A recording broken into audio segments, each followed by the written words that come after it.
Let's get started and discover the grid technique. So here I have a paper that measures 20 by 30 centimeters, 20 centimeters wide and 30 centimeters tall. So how are we going to proceed? We are going to create a grid on our paper, and that grid will be the same on our reference image. So since my paper is 20 by 30, I think something easy is to make 2 centimeter squares. We can easily divide 20 and 30 to create 2 centimeter squares. So across the width, I will have 10 columns because 10 times 2 centimeters equals 20 centimeters. And along the height, which is 30 centimeters, I will have 15 rows because 15 times 2 centimeters equals 30 centimeters. So I will have squares every 2 centimeters. And this grid that I am creating here will also appear on my reference image. So that means that on my reference, I will also have 10 columns and 15 rows. However, they won't necessarily measure the same length on the model because the reference may be smaller or larger. What matters is having the same number of vertical and horizontal divisions. So let's go. At the bottom of my paper, I'm going to mark small points every 2 centimeters, and I will do the same thing at the top and the same on the left and right sides before connecting all these lines.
Something that can also be very useful and that I'm going to add here to make everything clearer is labeling coordinates. For example, on my columns, I'm going to put letters A, B, C, D, E, F, etc. and so on all the way across, and on the rows vertically, I'm going to put numbers. These labels will also appear on my reference image, and it will make it much easier to navigate and follow during the drawing process.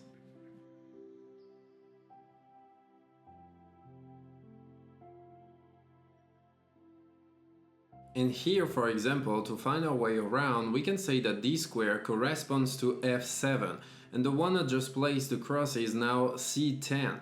And in this way, it becomes much easier to locate ourselves and draw the different elements. So now our entire grid is done, and we might wonder where to actually start. What I like to do when I am drawing someone's portrait or when I am drawing anything using the grid method is to begin by outlining the contour. And here I think it might be a good idea to start in G12, right around the arm, and we will begin from there to draw the outline. And what is great here is that we can see that the arm reaches exactly this point where I placed the dot. It is the intersection between a row and a column, and I know I'm going to be 100% accurate when I'm going to draw it, because the arm has to pass right through that point. It won't be 3/4 of the way or halfway or 1/3. I won't have to guess anything. These intersections, which I also call nodes, are extremely useful, and when we try to look for them, as much as possible when drawing with the grid. So I'm starting here with the arm that goes up to this intersection, and then we continue into the next square. And when we arrived in the next square, we can see that there we will have the jewelry. And these pieces of jewelry, I noticed that they are located roughly 2/3 of the way from the left and about halfway up the height. Now these jewelry details can be a little confusing to draw, they're a bit complex, and sometimes in the beginning we don't necessarily want to bother with very complicated elements when we are just starting a drawing. You need to build confidence first. So here I'm thinking I will put the jewelry aside for now and we'll come back to it later. So I should continue with the hair and the outline of the hair. I can see that the hair starts roughly where we reached our intersection and it creates this curve that I made. And we can pick it up 2 squares higher. What can also be useful with the grid technique is thinking like this. I see that the hair starts right here and it rises 3 squares and moves 1 square to the left until the next intersection of the column and a row. So I can draw that, I go up 3 squares and I move 1 square to the left. And I continue working on the hair. It's the same here. I notice it goes up to the high 2 and we reach another intersection between a column and a row. So that's why I'm drawing right here.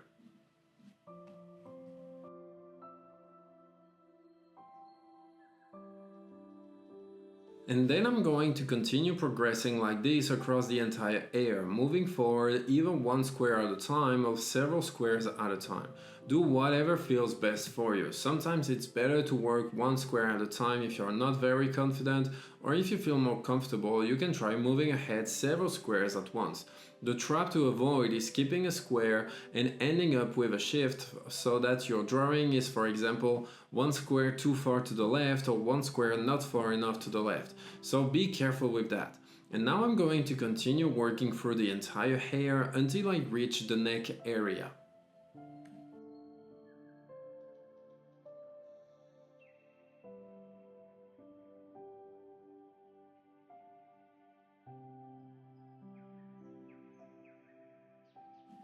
So here we are at the neck area and I see that it goes down to the intersection located a little lower. Then for the upper part, things are a bit more confusing. So what we can do when we reach an area that is a little unclear, like where we arrive at the chin, is to start a little higher. If I look a bit higher, I can see that the jawline begins at an intersection, a node, when then it goes down, joins the neck and forms the curve. And this is something I do quite often. When I see that a certain area is difficult to draw, starting a little further away can make the process easier. So don't hesitate to do that as well. You may also have noticed that sometimes I take small pauses simply because I'm thinking, I'm looking carefully at the path my drawing needs to take, the direction I need to give to trace one element or another. It's really important not to rush when drawing a precise contour like this.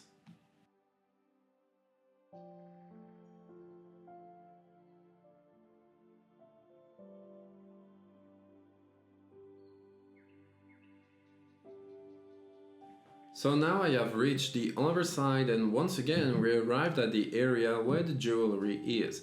We can say that it is a bit complex to draw the contour of the face in this area, so what we can do to make things easier is to decide to add other elements first, and once I have added these elements I might see things a little more clearly and then return to the outline of the face, but this time starting from the opposite side. This is something I do very often. And when I see that I am not going to manage well in a certain area and that it is difficult to reach and draw it, maybe approaching it from the other direction can help me draw it more easily. So sometimes if an area feels too complicated, approaching it from the other side may make the task easier.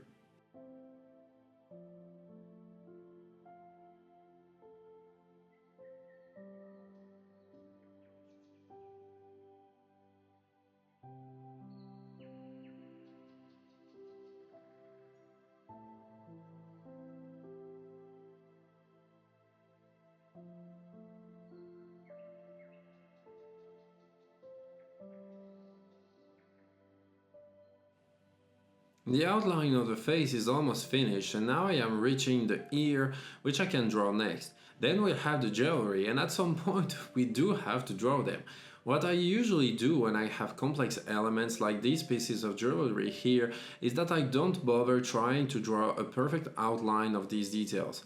I just make a fairly simple outline, and it's really during the shading stage when I work on the details that I give the real shape and the true contour to these objects. The truth is, when I am working on the outline of a drawing, I don't like spending a huge amount of time on very complex detail.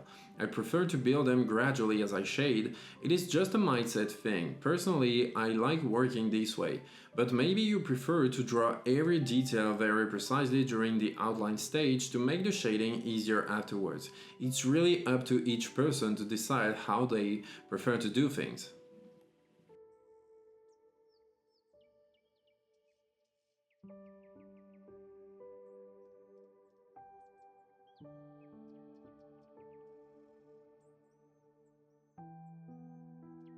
Now that the outline is finished, I'm going to work on the inner elements starting with the mouth. And here I notice that the mouth is aligned with this line, this column where I have placed the chin. So I can position it using that reference. I see that it is about 2 squares higher, so I can draw its outline. At this point, we already have quite a few elements in place, especially the outline. Of course, we can always rely on letters and numbers, but we can also do something different, like what I am doing now, which is to locate the elements in relation to one another. And that is generally what I do once, for example, my outline is placed. I no longer use the coordinates at all. I am not really going to count how many squares there are from the edge of my page, of my paper, but rather compare each element to the others. Here I place the mouth in relation to the chin, and I see that it is located on this column which corresponds to this part of the chin, and that is a few squares above the chin, so I place it that way. This method is just as precise, but I would say it allows you to go much faster when drawing the different elements of your drawing rather than relying on the letters and numbers. It's the same, it's just as precise but faster.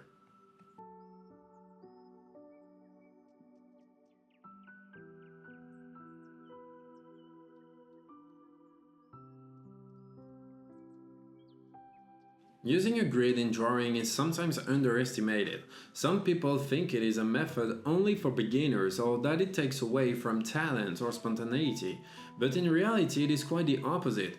The grid is a powerful tool for observation. It helps you understand proportions and learn to see distances and angles more accurately. It does not replace the eye, it trains it. When you use a grid, you learn to break down a complex subject into smaller sections that are much easier to understand and reproduce. It removes the pressure of having to get everything right in a single line, and it allows you to progress step by step with more confidence. Over time, your eye becomes sharper and more precise, even without any guides. Many professional artists still use it for large artworks, including myself, or to speed up the placement of proportions. What matters is not the method, but the result and the progress. The grid does not diminish talent, it simply helps you improve faster, more calmly, and with greater precision. And ultimately, that is what the artist is looking for.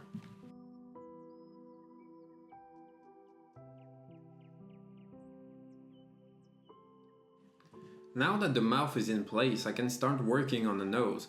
And just like before, to position the nose, I use the mouth as a reference point. I can see that the lower part with the nostrils is located 1 square above the mouth, so I place it more easily that way. That is what I am doing now, and here we go. So I start by drawing the outline of the nostrils, then we will work on the bridge of the nose. With the nose, however, we notice something. The grid lines on the reference image can be a bit disturbing, and sometimes it becomes difficult to define certain areas. That's why at times it is helpful to put the reference with the grid aside so you can look directly at the model without the grid. This way you can clearly see the shapes of the shadows and the contours of the elements without being bothered by the lines of the grid, because in this case they are a bit distracting. For the nose, there is actually no real outline. It does not have a sharp contour the way the eyes or the mouth do. What creates volume is the different shadow areas. So in the nose area, I try to mark the boundaries of the shadow zones, but later, when I will shade the drawing, these lines will not really be visible anymore. We must not keep very sharp or strongly marked edges. It is the shadows that should create the volume, without visible contour lines that are too strong. So for now, I am only sketching the outline of these shadow areas, but in the end they will not be very visible. This is why we must draw very lightly. Some of the lines that we draw will be erased later, so they should not be too dark. Another thing I forgot to mention earlier when drawing the grid lines, when you draw your grid, be extremely light, because in the end we no longer want the grid lines and we will erase them. So if we want to erase them without damaging the paper or leaving marks, we must draw them as lightly as possible so they do not press too deeply into the paper. So be careful when you draw them and stay very light.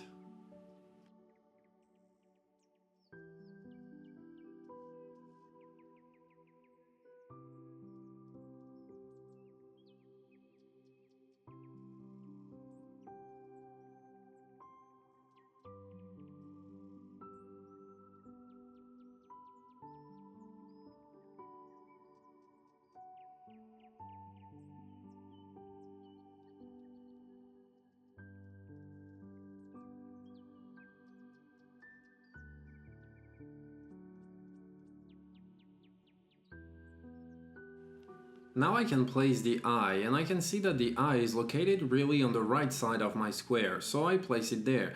But something that can be useful when drawing areas that require a lot of precision, like the eyes, is to divide the squares even further. There are different ways to do that. You can draw the diagonals of the square, simply creating a cross inside the square, and do the same on the reference image. That gives us extra reference point, and we can use these diagonals to position our elements more accurately. Or we can divide the square into smaller squares. For example, my square here is 2 centimeters wide, so I could divide it into 4 1 centimeter squares and do the same on the reference image. That would give me even greater precision since I would be working with smaller 1 centimeter sections. And this can be very useful for specific areas. For the whole portrait, we do not necessarily need tiny squares everywhere, but for areas like the eyes where we need a high level of precision, it can be extremely helpful. So I encourage you to do that sometimes, dividing complex areas into smaller squares like this when needed.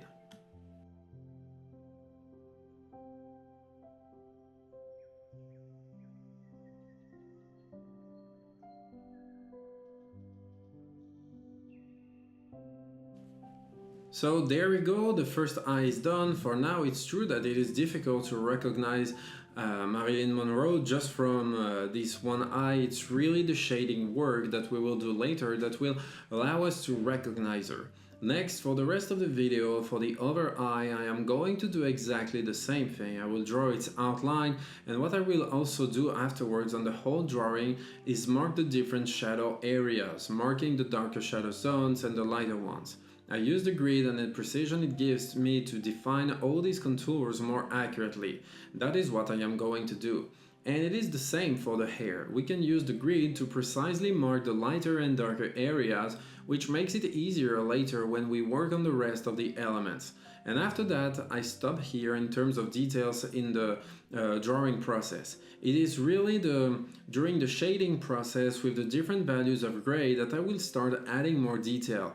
Right now, the outline is just a rough sketch. The shading work is what will make the drawing truly realistic.